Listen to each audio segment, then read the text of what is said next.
I believe the world is a safer and a better place when America is the strongest power in the world. And I believe only with a strong America will we defeat this radical group, this apocalyptic group called ISIS.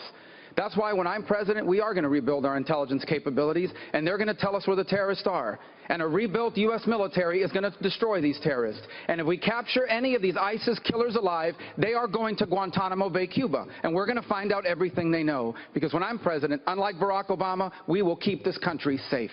According to Google, ISIS was by far the most searched foreign policy topic over the last year. Senator Cruz, you talk tough about fighting terrorism. You talk about carpet bombing into oblivion. You talk about seeing if the sand will glow at night.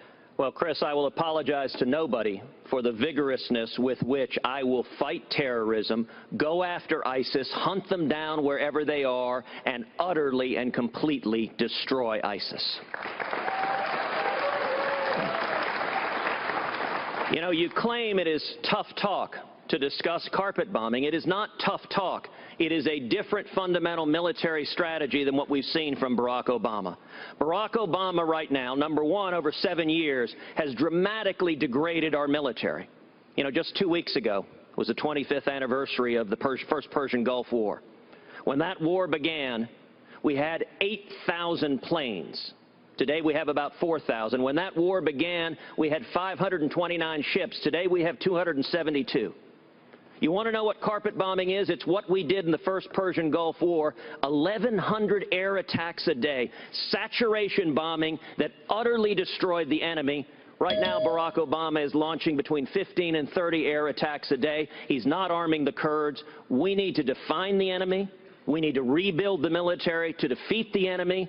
And we need to be focused and lift the rules of engagement so we're not sending our fighting men and women into combat with their arms tied behind their backs. And I'm convinced that at a time when this nation has a $3 trillion debt and is looking at the largest deficit in its history, has a banking system on the verge of collapse, a healthcare system no longer working for ordinary Americans, an educational system which is underfunded and failing, an industrial and manufacturing base which is rapidly becoming second or third rate compared to Japan and Europe, it is my belief that a war in the Persian Gulf now, an absolutely unnecessary war, would be a terrible mistake that this country would regret for decades to come.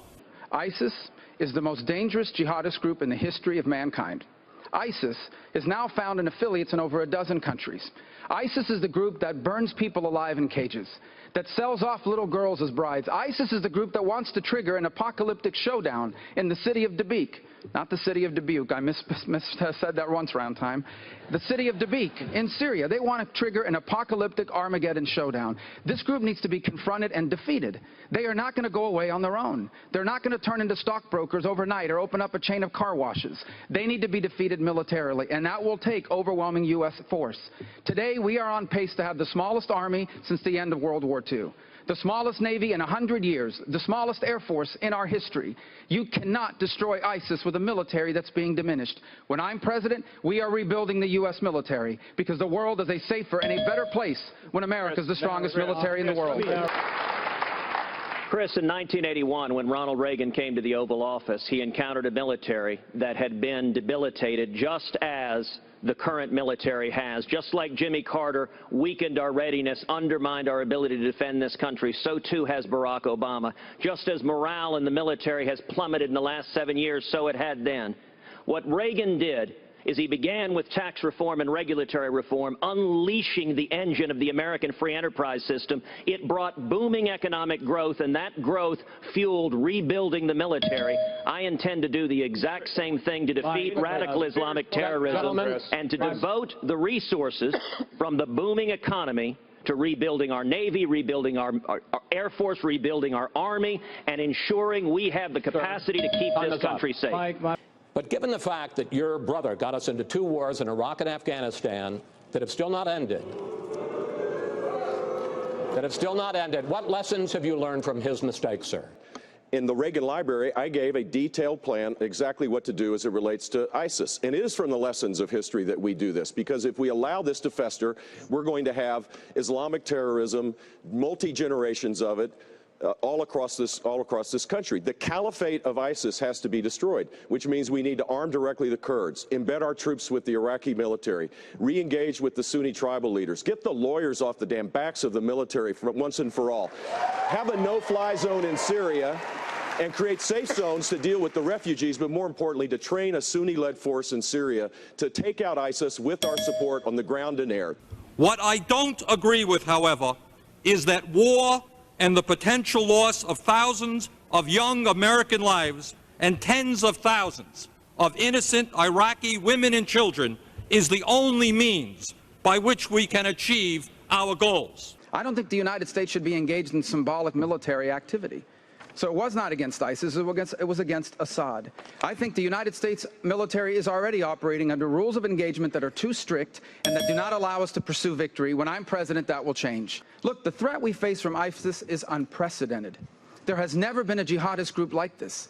They have affiliates in over a dozen countries now. They are the best funded radical jihadist group in the history of the world, and they have shown a sophisticated understanding of the laws of other countries on how to insert fighters into places, and they are actively plotting to attack us here at home and around the world.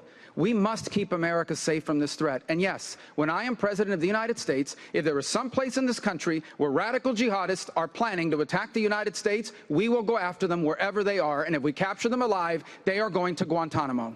And Megan, it's best not to talk anymore about backdoors and encryption. It'll get solved, but it needs to be solved in the Situation Room of the White House with the technology folks. This is public testimony. Yeah, but I just have to tell you that it's best with some of these things not be said. Now, I want to go back to something.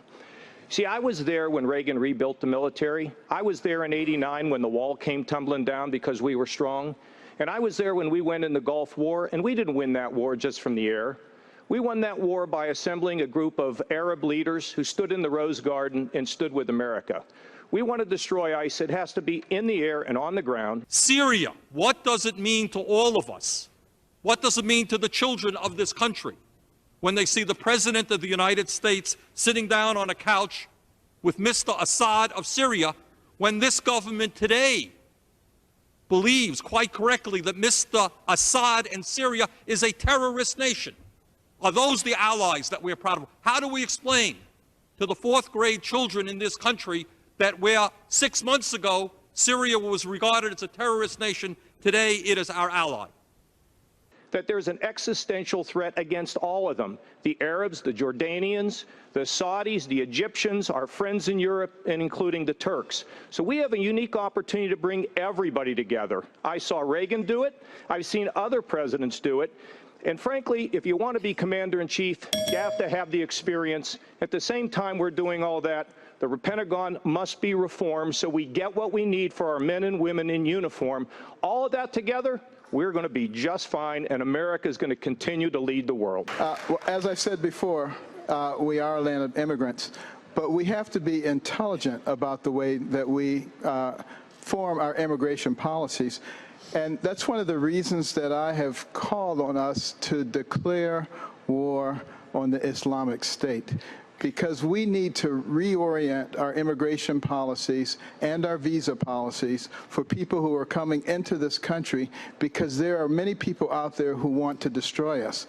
Now, I recognize that the vast majority of people coming in here probably are not those kinds of people, but that's not good enough. But the death and destruction caused will not, in my opinion, soon be forgotten by the third world in general and by the poor people of the Middle East in particular. I fear very much that what we said yesterday is that war and the enormous destructive power of our armed forces is our preferred manner for dealing with the very complicated and terrible crises in the Middle East. I fear that someday we will regret that decision, and that we are in fact laying the groundwork for more and more wars in that region in years to come. Well, first of all, recognize that Vladimir Putin is an opportunist, and he's a bully, and we have to face him down. And I would, first of all, face him down in that whole region, the whole Baltic region. I think we need to put in some armored brigades there. We only have one or two. We need much more than that. We need to be doing military exercises in not only Estonia, but Latvia and Lithuania. They're terrified by the saber rattling. I think we ought to put in our missile defense system. I think we ought to give Ukraine offensive weapons. But the Iranian leader, their supreme leader, is a radical Shia cleric who has an apocalyptic vision of the future. He views himself not simply as the leader of Iran, but as the leader of all Muslims, all Shia Muslims on the planet. And they have a desire not simply to conquer the Middle East and to become the dominant power in that region, but ultimately to be able to hold America hostage. That is why they're building right now and developing long-range missiles capable of reaching the United States. And that is why they're going to use those $100 billion to expand their conventional capabilities and to one day buy or build a nuclear weapon. But I would say this to you, Brett. Number one, if they violate it, we need to move against them. And number two, if we find out they're developing a nuclear weapon and we know how to get to it, we're going to go take it out. That is what we have to do. We cannot let things get farther down the road like we did with North Korea. But let us say no to the President's policy, which from the beginning of this crisis has been inadequate in attempting to resolve it in a nonviolent manner. Mr. Speaker, it is absolutely incomprehensible to me that with virtually every nation on earth united against Saddam Hussein, a two-bit dictator, that this crisis could not have been resolved without war. You take a look at Belgium. I talked to a diplomat from Belgium. I said, how's it going? He said, we have the military in the streets right now. We never dreamt we'd ever see it. See, I think there is an opportunity to bring the world together. The Turks are being threatened. We know about the French. We know about the Belgians. We know about the Brits. Everybody is under fire and under attack, and we have to stand together as an alliance. Here's what I do. This is about the bigger, broader war against ISIS. We need to bring together our European and our Sunni Arab allies, and we need to develop a strategy together to take on ISIS every place that it is around the world so that together, all of us can take ISIS out, destroy it. We need to deal with ISIS in the caliphate. We need a strategy to destroy ISIS there. As president, I will restore and rebuild our military, restore the alliances, and keep us safe. Mr. Speaker, in the brief time I have, let me give you 5 reasons why I'm opposed to giving the President a blank check to launch a unilateral invasion and occupation of Iraq, and why I will vote against this resolution. 1, I have not heard any estimates of how many young American men and women might die in such a war, or how many tens of thousands of women and children in Iraq might also be killed. As a caring nation, we should do everything we can to prevent the horrible suffering that a war will cause. War must be the last recourse in international relations, not the first. 2nd, I am deeply concerned about the precedent that a unilateral invasion of Iraq could establish in terms of international law and the role of the United Nations.